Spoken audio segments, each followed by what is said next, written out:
오늘 성경 말씀은 요한계시록 3장 7절에서 13절입니다. 오늘 본문은 예수님께서 빌라델비아 교회에 보내는 편지입니다. 그런데 이 편지는 오늘 본문 앞에 나오는 사대 교회에 보낸 편지와는 정반대로 책망은 없고 칭찬으로만 되어 있습니다. 그렇다면 빌라델비아 교회는 어떻게 해서 예수님으로부터 책망을 듣지 않고 칭찬만을 들을 수 있었을까요? 이 시간 그것을 알아보고 지금 우리들에게 필요한 교훈을 살펴보겠습니다. 빌라델비아 교회에 보내는 편지에는 예수님을 거룩하고 진실하사 다윗의 열쇠를 가지신 이 곧 열면 닫을 사람이 없고 닫으면 열 사람이 없는 그가 라고 소개하고 있습니다. 여기서 다윗의 열쇠는 예수님의 주권을 상징합니다. 예수님은 영원한 세계의 천국과 지옥 결정에 대한 절대적인 주권을 가지신 분이십니다. 그리고 주님의 이 결정은 결코 변개됨이 없습니다. 유대인들은 예수님이 메시아이심을 부인하고 자기들은 다윗 왕국에 다다를 수 있다고 주장하였습니다. 하지만 사실은 그와 반대로 예수 그리스도만이 하늘과 땅의 모든 권세를 소유하신 분이십니다. 이 모든 권세를 가지신 예수님께서 빌라델비아 교회 앞에 열린 문을 두셨습니다. 여기서 열린 문이란 요한복음 10장 7절에 내가 진실로 진실로 너희에게 말하노니 나는 양의 문이라 라고 말씀하신 것과 앞 7절에서 하나님의 왕국의 열쇠를 가지신 분으로 말하고 있는 것으로 보아 이 문을 천국의 문으로 볼 수 있습니다. 특히 12절에서 이기는 자는 하나님의 성전이 기둥이 되어 다시 나가지 않으리라 라는 말씀이 이것을 더 확실하게 증명하고 있습니다. 이렇게 예수님은 빌라델비아 교회 성도들 앞에 천국의 문을 활짝 열어놓으셨습니다. 사탄의 영향력 아래에 있는 이 세상에서 그리스도인의 삶은 고난의 연속이라 해도 과언이 아닐 것입니다. 그래서 사도 바울은 우리가 하나님 나라에 들어가려면 많은 환난을 겪어야 할 것이라 라고 하였으며 베드로도 너희는 믿음을 굳게 하여 저를 대적하라. 이는 세상에 있는 너희 형제들도 동일한 고난을 당하는 줄을 알미니라 라고 하였습니다. 예나 지금이나 이렇게 믿음을 지키기 위해 당했던 고난은 계속되고 있습니다. 그럼에도 믿음을 지킬 수 있었던 이유는 앞으로 하나님 나라에 들어가기 때문입니다. 하늘과 땅의 모든 권세를 가지신 예수님께서 확실하게 약속해 주셨기 때문입니다. 그러면 예수님께서 빌라델비아 교회 성도들에게 천국의 문을 예비해 두신 이유는 무엇일까요? 빌라델비아 교회 성도들이 천국에 들어갈 수 있을 정도로 칭찬을 받은 일은 무엇일까요? 내가 내 행위를 아노니 내 말을 지키며 내 이름을 배반하지 아니하였도다. 즉 그들은 작은 능력을 가지고도 예수님의 말을 지키며 예수님의 이름을 배반하지 않았기 때문입니다. 빌라델비아 교회는 외적으로뿐 아니라 내적으로도 많은 시련을 겪고 있었습니다. 그럼에도 불구하고 빌라델비아 교회는 주의 이름을 배반하지 않고 말씀을 충실히 지켰습니다. 당시 빌라델비아 지역은 가난한 도시였습니다. 주후 17년에 있었던 대지진으로 인해 도시는 폐허가 되었고 자주 발생되는 지진의 충격이 일상생활의 한 부분이 되었습니다. 이런 상황에서 부유한 자들은 도시 밖으로 나가 비옥한 땅에서 농사를 지으며 살았습니다. 그러나 대다수 가난한 사람들은 폐허와 같은 도시에서 힘들게 살아가고 있었습니다. 이런 지역에 빌라델비아 교회가 있었습니다. 그러하기에 교세나 경제력이 약할 수밖에 없었습니다. 그러나 그들은 작은 능력에도 믿음을 지킴으로 주님으로부터 칭찬을 받았던 것입니다. 반면에 앞에 나오는 사대교회는 큰 능력을 가진 교회로서 매우 부유했습니다. 외부로부터 전혀 공격을 받지 않은 평안한 교회였습니다. 외적인 모습을 보면 사대교회는 부유하고 편안한 교회였지만 영적으로 보면 이미 죽은 교회였습니다. 그리하여 결국에는 주님으로부터 칭찬을 받지 못하고 오직 책망만 받았던 것입니다.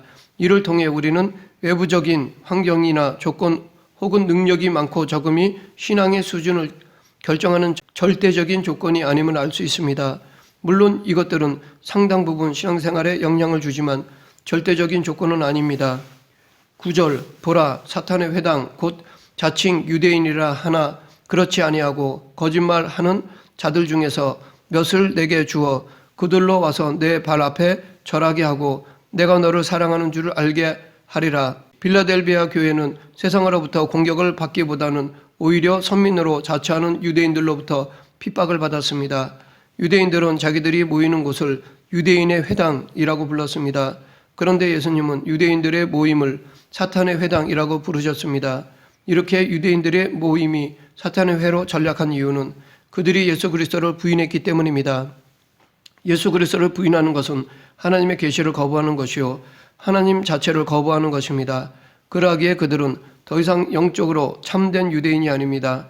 참 유대인이란 혈통상의 유대인이 아니라 주 예수를 믿는 모든 성도들이며 교회인 것입니다. 그래서 사도 바울은 로마서 2장 28, 29절에서 대저 표면적 유대인이 유대인이 아니요 표면적 육신의 할례가 아니라 오직 이면적 유대인이 유대인이며 할례는 마음에 할지니 신령에 있고 의문에 있지 아니한 것이라 그 칭찬이 사람에게가 아니요 다만 하나님에게서니라 라고 하였습니다.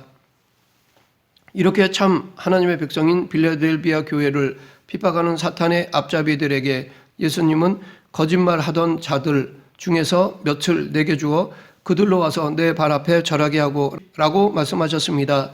이것을 두 가지로 보면 하나는 점차 하나님의 최후 심판 날에 사탄의 하수인인 불신자들이 예수 그리스도 및 성도들의 발 앞에 굴복당하게 되는 것으로 볼 수 있습니다. 또 다른 하나는 믿지 않던 유대인들 중에서 일부가 회개하여 복음을 받아들이고 교회에 들어올 자들로 볼 수 있습니다. 그런데 이 사탄의 회에 대한 예수님의 반응이 교회에 따라 다릅니다. 우리는 이것을 앞장 2장 10절을 보면 알 수 있습니다. 유대인의 핍박에 있었던 전문 서머나 교회나 빌라델비아 교회가 마찬가지였습니다. 이 두 교회는 유대인들의 핍박에도 불구하고 인내하였기에 예수님으로부터 책망은 없이 오직 칭찬만 받았습니다. 그런데 예수님께서 두 교회를 괴롭히던 사탄의 회당에 대한 처리는 반대로 나타났습니다. 즉 예수님은 서머나 교회에게는 서머나 교회의 형제 몇을 사탄에게 내어주어 환난을 입게 하겠다고 하셨습니다. 그러나 본문에서는 그 반대로 교회를 핍박하는 유대인 몇 명을 빌라델비아 교회 앞에 무릎을 꿇게 하리라고 말씀하십니다. 우리는 여기서 예수님의 사랑이 성도의 상태에 따라 다양하게 표현된다는 사실을 알 수 있습니다. 예수님은 서머나 교회 성도들이 환난과 궁핍 중에 있다는 사실도 그들을 핍박하는 주체가 무엇인지 그리고 앞으로 그들이 어떤 위험에 빠질지도 다 알고 계십니다. 그럼에도 그들을 그 위험에서 건져주시지 않고 오히려 앞으로의 고난을 허용하십니다. 그것은 서머나 교회에는 아직 신앙의 연단이 더 필요했기 때문입니다. 그러나 빌라델비아 교회는 작은 것으로 충성할 수 있을 정도로 충분히 연단되어 있었기에 주님은 더 이상 연단이 필요 없다고 판단하셨던 것입니다. 이는 내 면류관을 빼앗지 못하게 하라라고 하신 주님의 명령을 통해 알 수 있습니다. 이렇게 예수님은 각 사람의 상태에 따라 다양하게 당신의 사랑을 표현하십니다. 같은 교회 안에서 같이 신앙생활을 하고 있는 성도들 간에도 예수님의 사랑은 다양하게 표현됩니다. 어떤 이는 평안의 복을 누립니다. 어떤 이는 열매 맺는 복을 누립니다. 어떤 이는 물질의 풍요를 누립니다. 그러나 어떤 이는 징계라는 연단을 받기도 합니다. 사도 바울은 이러한 상황에서 성도들이 흔들리는 것을 염려하는 마음으로 고린도전서 10장 13절에서 사람이 감당할 시험 밖에는 너에게 당한 것이 없나니 오직 하나님은 미쁘사 너희가 감당치 못할 시험 당함을 허락지 아니하시고 시험 당할 즈음에 또한 피할 길을 내사 너희로 능히 감당하게 하시느니라 라고 하였으며 야고보 사도는 내 형제들아 너희가 여러 가지 시험을 만나거든 온전히 기쁘게 여기라 라고 했던 것입니다.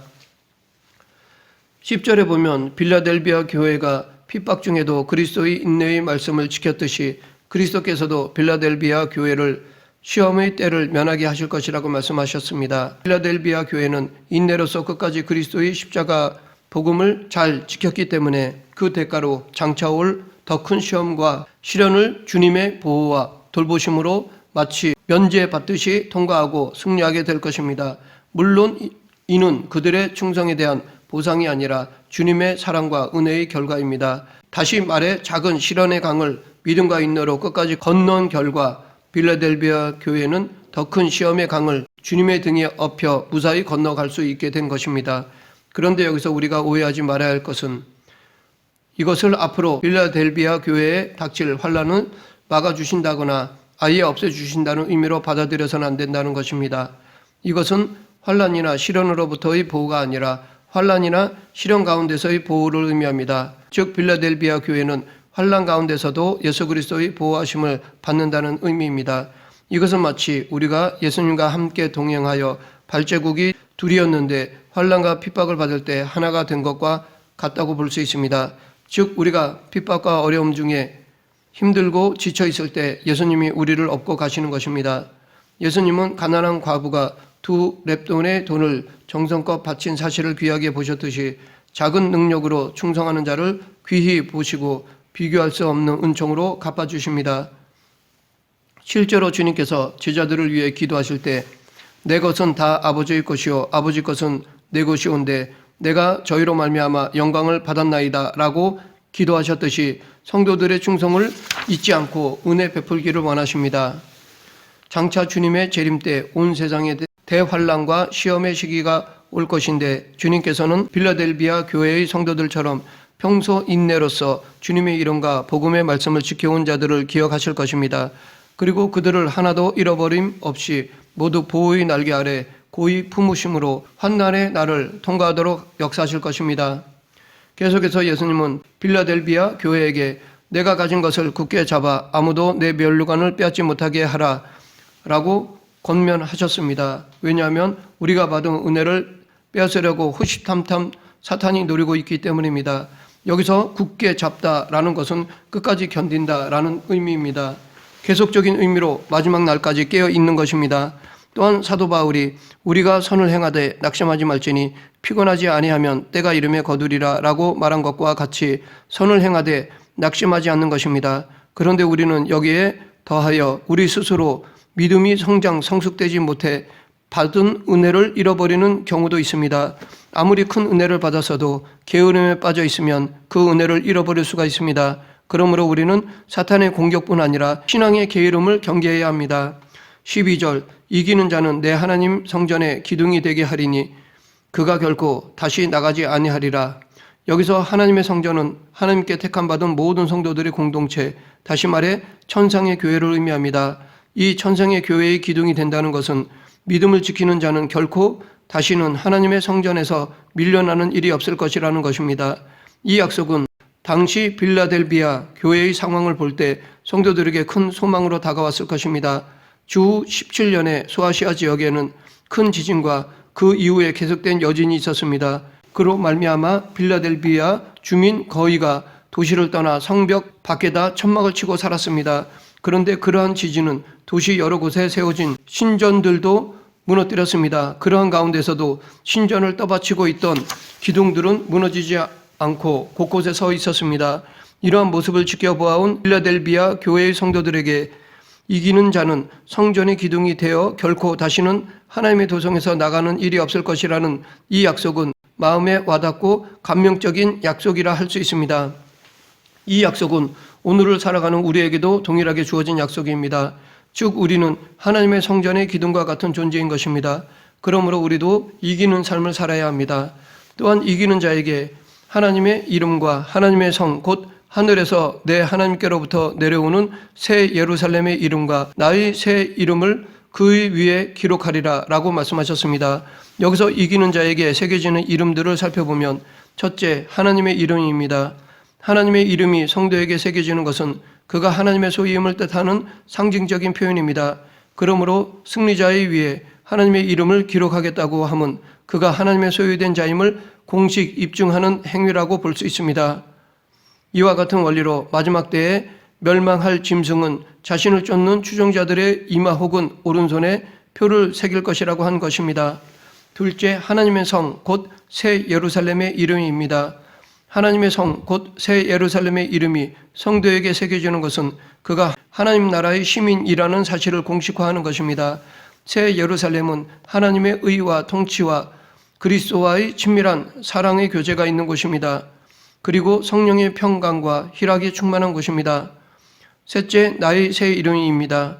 나의 새 이름은 주님 외에는 아무도 모르는 알려지지 않은 이름입니다.